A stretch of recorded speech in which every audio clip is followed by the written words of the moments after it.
ஒரு தீர்க்கதரிசி தேவனை விட்டு ஓடுகிறான். கடலின் நடுவில் கொடிய புயல் எழுகிறது. பயந்து போன மாலுமிகள் உயிர் பிழைக்க போராடுகிறார்கள். பிறகு ஒரு மனிதன் கடலுக்குள் எரியப்படுகிறான். ஒரு பெரிய மீன் அவனை விழுங்குகிறது. 3 பகலும் 3 இரவும் அந்த மீனின் வயிற்றுக்குள் இருளில் இருந்த யோனா தனது பயம், பெருமை, கீழ்ப்படியாமை ஆகியவற்றை நேருக்கு நேர் சந்திக்கிறான். ஆனால் உண்மையான அதிசயம் அந்த மீன் அல்ல. கடலின் ஆழத்திற்கு போனாலும் கூட யோனாவை தொடர்ந்து தேடிய தேவன்தான் அந்த அதிசயம். இதுதான் யோனாவின் சரித்திரம். நீண்ட காலத்திற்கு முன்பு தேவன் யோனா என்ற மனிதரிடம் பேசி அவருக்கு ஒரு முக்கியமான பணியை கொடுத்தார்.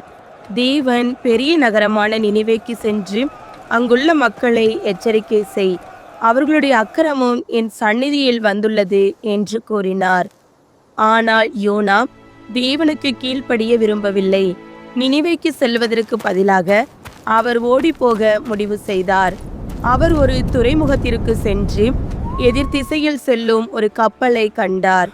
தேவனுடைய சந்நிதியிலிருந்து தப்பிக்கலாம் என்று நினைத்து யோனா அவசரமாக அந்த கப்பலில் ஏறினார்.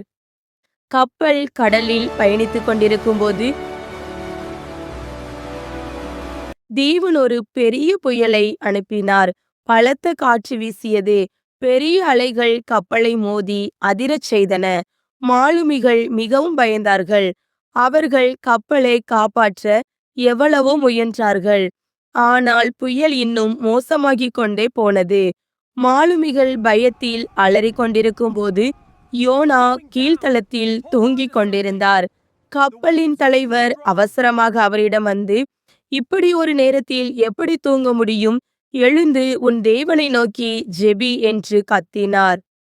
இந்த பேராபத்திற்கு காரணம் யார் என்பதை அறிய மாலுமிகள் சீட்டு போட்டார்கள். அந்த சீட்டு யோனாவுக்கு விழுந்தது. மாலுமிகள் அதிர்ச்சியுடன் அவரை பார்த்தார்கள். அப்போது யோனா, நான் பரலோகத்தின் தேவனாகிய கர்த்தரை ஆராதிக்கிறவன், நான் அவரிடமிருந்து ஓடிக்கொண்டிருக்கிறேன் என்று ஒப்புக்கொண்டார். கடல் இன்னும் கொந்தளித்தது. மாலுமிகள் நாங்கள் என்ன செய்ய வேண்டும் என்று கேட்டார்கள். அதற்கு யோனா, என்னை கடலுக்குள் எறியுங்கள், அப்பொழுது புயல் நின்றுவிடும் என்றார். முதலில் மாலுமிகள் மறுத்தார்கள். கப்பலை காப்பாற்ற அவர்கள் இன்னும் கடுமையாக முயன்றார்கள். ஆனால் எதுவும் பலனளிக்கவில்லை. இறுதியில் அவர்கள் தேவனிடம் இரக்கம் கேட்டு ஜெபித்து யோனாவை கொந்தளிக்கும் கடலுக்குள் எறிந்தார்கள். யோனா கடலில் விழுந்தவுடனே புயல் முற்றிலும் நின்றுவிட்டது. கடல் அமைதியானது. மாலுமிகள் தேவனுடைய வல்லமையை பார்த்து அதிசயித்தார்கள். அப்போது தேவன் ஒரு பெரிய மீனை அனுப்பினார். அந்த மீன் யோனாவை விழுங்கியது.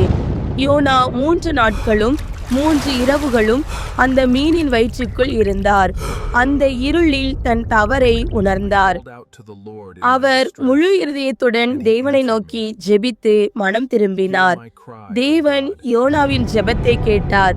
பின்னர் அந்த மீனுக்கு கட்டளையிட்டார். மீன் கரையோரம் வந்தது. யோனாவை உலர்ந்த நிலத்தில் உமிழ்ந்தது. மீண்டும் தேவன் யோனாவிடம் பேசி, நினிவேக்கு சென்று என் செய்தியை அறிவி என்றார்.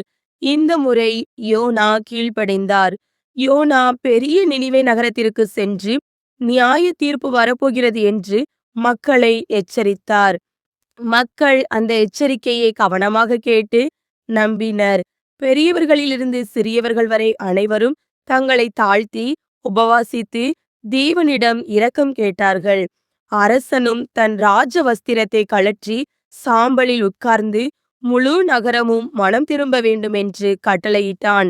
மக்கள் தங்கள் தீய வழிகளை விட்டு திரும்பியதை தேவன் கண்டபோது அவர்கள் மேல் இரக்கம் கொண்டு நகரத்தை அழிக்கவில்லை. ஆனால் தேவன் நினிவே மக்களை மன்னித்ததால் யோனா கோபமடைந்தார்.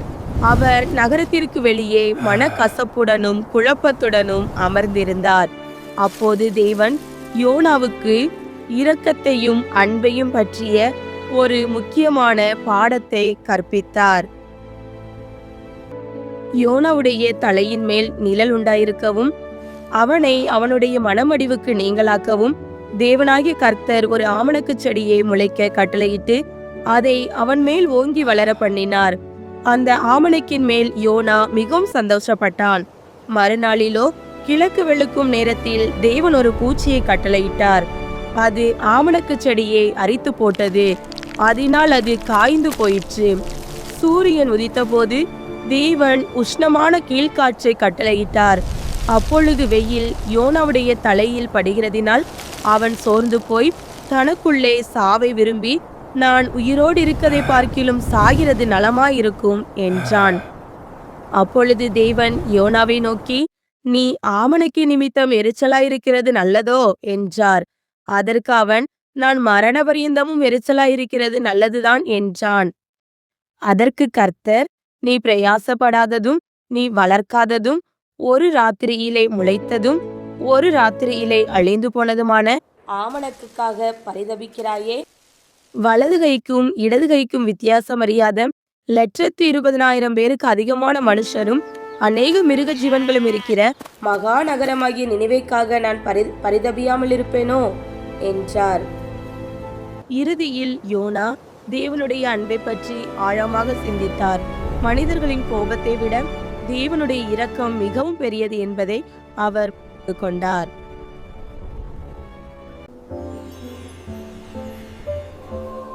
Heavenly Tales 3Dக்கு subscribe பண்ணுங்க.